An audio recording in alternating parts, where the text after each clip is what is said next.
guys, welcome back to my channel. Today I'm going to be doing a book haul of all the books I've gotten in like the last month or so from Christmas and all of that. So yeah, let's get started.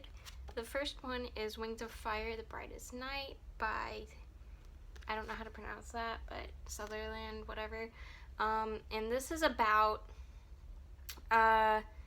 these groups of dragonettes. This is the 5th book in the series.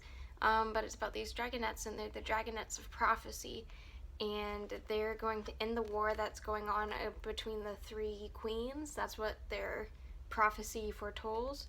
So yeah, very good series. I love it. It is a middle grade, so it's like super easy to read through and all that. Next is This Book is Full of Spiders by David Wong. This is the second book to John Dies at the End. John Dies at the End is about this drug called soy sauce, and it's like the drug that can end humanity. Like, it's so powerful and potent that it can just, I don't know how to explain it without spoiling anything, but yeah. So this is the second book, and I don't really know what it's about. I'm guessing it just follows up on where we left off. But the little blurb on the back I absolutely love. It says, "Warning, you may have a huge invisible spider living in your skull. This is not a metaphor." So yeah, pretty cool. Pretty cool. I got this from a used bookstore, so yep. This is also from the same used bookstore, and it is Scythe.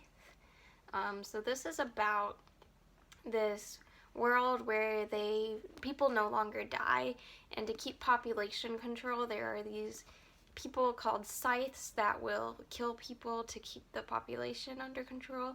And the two characters we follow, they are chose to apprentice a Scythe, and neither of them want to do that. But if they don't do that, they will get killed. I've heard many of good things about this book, so I'm very excited to pick it up. I may pick it up next. So next is a box set, and it is The Mortal Instruments. The second one isn't in there because I'm reading it right now. But yeah, if you don't know what this is about, I assume everyone knows what this is about since it's like uber popular. But it's about this girl named Clary, I think that's how you pronounce it. And she gets thrown into the world of shadow hunters. And shadow hunters are like demon hunters. They hunt like demons, vampires, werewolves, that sort of thing. So yeah. Very cool. Really enjoyed the first book. I think I gave it 4 out of 5 stars. Reading the second one right now. Super dope. Love it. Up next is these 3 books, which is the School of Good and Evil series. My boyfriend got me these. So this is about these 2 girls. One wants to go to the School of Good, and the other wants to go to the School of Evil. But the one who wants to go to the School of Evil ends up going to the School of Good, and the one who ends up going to the who wants to go to the School of Good ends up going to the School of Evil.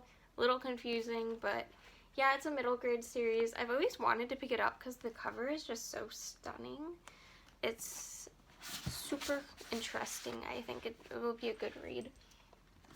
Next is a book I read already, which is Smoke by Ellen Hopkins, which I gave this 3 out of 5 stars if anyone cares. But it's following up from the book Burned. I can't really talk a lot about what happens in this because it starts off on like a pretty big spoiler. So like, yeah, it's really good. It's all written in verse, which is usually I think how Ellen Hopkins writes. Love her writing. It is, I would also make sure to look up the trigger warnings for this book because there are a few, there's a few, so yeah. If you read any of her books, make sure to do that. So next is this honky book. Look how floppy it is. Oh my gosh. And it is called Brave Story by Miyuki Miyabi. I don't know if you can see that. And this is about a boy named Wataru who flees his messed up life to navigate the magical world of Vision, a land filled with creatures both fierce and friendly. So that's the little blurb on the back. I got this because it kind of reminded me of the Wandala series, but like if it was a fantasy instead of a sci-fi. It is very big though. This is probably one of the biggest books I own. I think it's like 800 pages. Yeah, it's like 807 pages. So it's chunky. Little intimidating because the writing is also pretty small. But maybe I'll pick this up sometime this year. Okay, so we're getting down to the final count. So next is the Birthmarked Trilogy. I have already read this book before. I read it in 8th grade, and that's been quite a long time away. So it's about this, it's a dystopian, I'm pretty sure, where people live inside the wall and then the poorer people live outside the wall.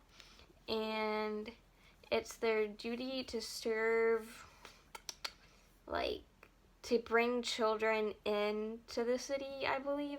Something like that. I can't really remember, and the back isn't doing much good for me. But I remember really liking it, so hopefully I'll enjoy rereading it. Next is another series I have read before, and that is the Shadow and Boon Trilogy, the Grisha-verse.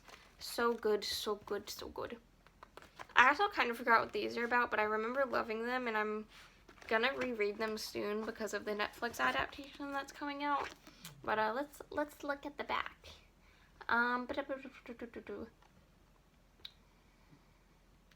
So it's about a soldier, and her regiment gets attacked and unleashes a dormant metal not even she knew she possessed. Now Lena will enter a lavish world of royalty and intrigue as she trains with the Grisha, her country's magical military elite, and falls under the spell of their notorious leader, the Darkling. See, I remember the Darkling, and I remember liking him a lot. Also, the text is, like, super big in this, so, like, easy read. Easy read. So that is it. That is my video. I hope you guys enjoyed it, and you guys have a great day. Bye-bye.